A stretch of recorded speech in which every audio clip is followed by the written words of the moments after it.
How's it going, everyone? Coming off the heels of PlayStation State of Play, we have finally gotten the release date announcement for Digimon Story Time Stranger, and we have a brand new trailer that also showcases the English voice acting, which so far sounds pretty damn good, and I am incredibly excited. We'll talk about that. We'll talk about a couple of the other game updates we got in this video, but Digimon Story Time Stranger is scheduled for October 3rd of this year. We got a brand new trailer giving us some insight into the world, the digital world, as well as the real world, some of the disasters that are going on, and the trailer did have the English voice acting showcase, and I think it sounds pretty good. I think the game looks great. This is the bigger budget Digimon title that I have been waiting for. I really am curious how people will react to the $70 price tag, if it is in fact $70. I do believe it is.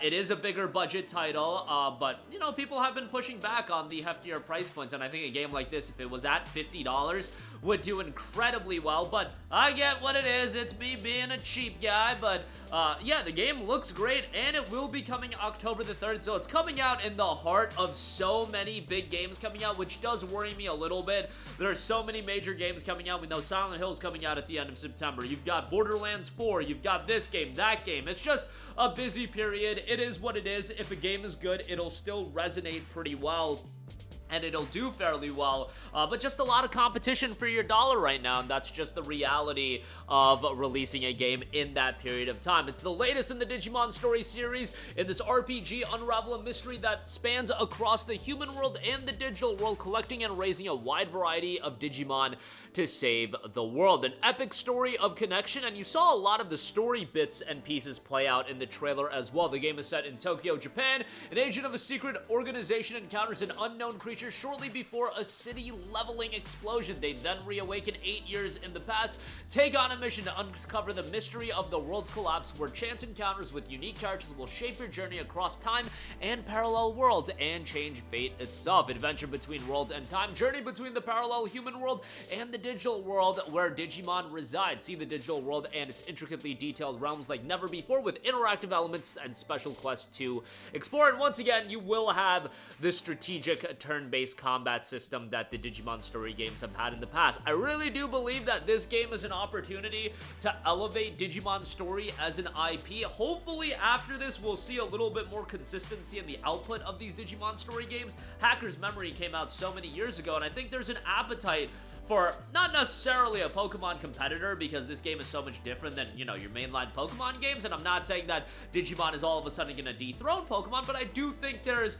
a market for a game like this to do fairly well, and Digimon to be a little bit more in the forefront, especially if we get a high-quality game, and JRPGs in general are just a little bit more in right now. I think that in concoction with one another, and if the game is of quality, and now it has English voice acting, which I do think is a big deal, and, you know, Digimon, again, having a little bit of steam and momentum behind it, I think it's time for Digimon to level up a little bit, so to speak, and become more of a premier franchise as far as their games output goes. And I get we've had Digimon Survive, we had Digimon World Next Order, we've had some of these games that did okay in a vacuum, but in terms of elevating the franchise, I actually see Time Stranger having the potential to do that, as long as obviously it's a good game. October 3rd on that, one of my most anticipated games literally for the rest of the year, and hoping for the best out of that, and hoping people show some love. Especially, I know the longtime Digimon fans are going to be all over this game, but it's the fringe fans and the casual fans that I feel like this game has the potential to draw in, and we'll see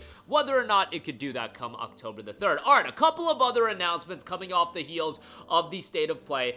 Final Fantasy Tactics: The Ivalice Chronicles finally has been revealed. Originally released in 1997, one of the most beloved video games of all time. People have wanted an enhanced release on this game for so many years. Now the original PlayStation game will be coming to modern platforms, and it's one of the most beloved titles in Final Fantasy history, known for its rich character-driven story, exhilarating encounters where strategic positioning and forward planning determine the outcome, and deep character customization featuring numerous jobs and countless combinations of abilities to craft your very own strategies.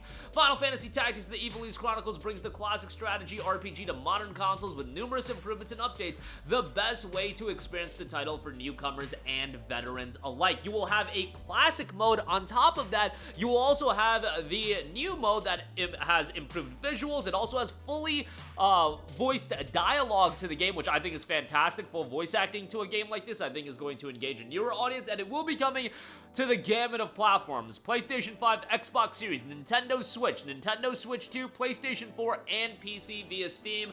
Long-awaited game. I think it's going to do very, very well. I imagine it's going to be priced at $50 just because a lot of these PSP era, well, Final Fantasy Tactics had Final Fantasy Tactics War of the Lions on PSP, but then you saw with like Tactics Ogre Reborn, that was priced at $50. Star Ocean, the second evolution, or second story R, that was priced at $50. I imagine Final Fantasy Tactics is going to be $50. I don't think they tried to go with the $60 price tag. I think $50 would just be the sweet spot where a lot of people would still check it out. I think $60 would be pushing it a little bit too much, but that'll be dropping on September the 30th. And again, that's just a couple days before Digimon drops, so there's going to be a lot of competition for your dollar. And then lastly, I do want to mention, out in 2026, guys, this was one of the standouts to me as a part of State of Play.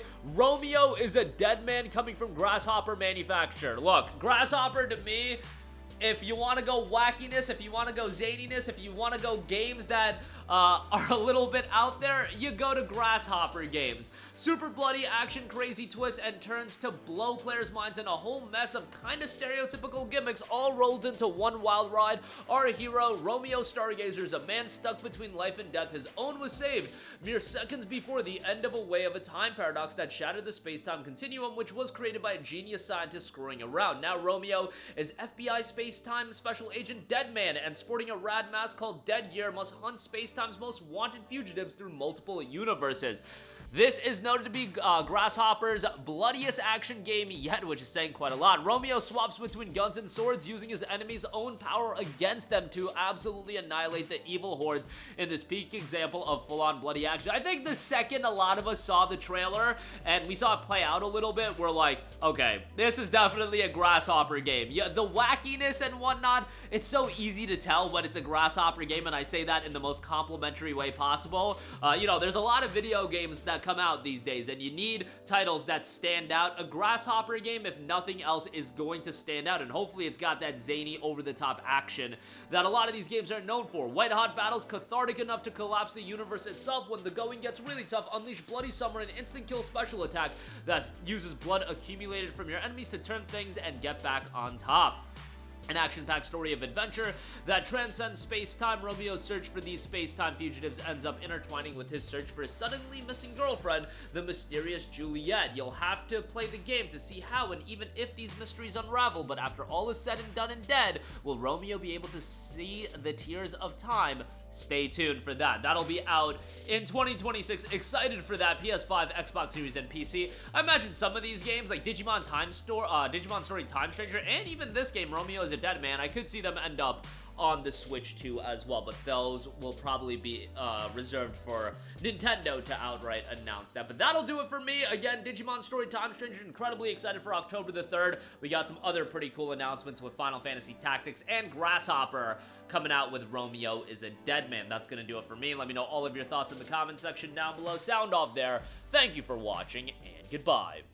Hey guys, we hope you enjoyed the video, and if you did, make sure to hit the subscribe button, and if you're already subscribed, do us a favor and hit the bell icon. This way you'll be notified whenever we post a new video. That's the best way to keep up with all of our uploads, and we usually try to upload 2 videos a day. And with the bell icon hit, you'll be notified whenever we do upload a video. As always, thanks for watching.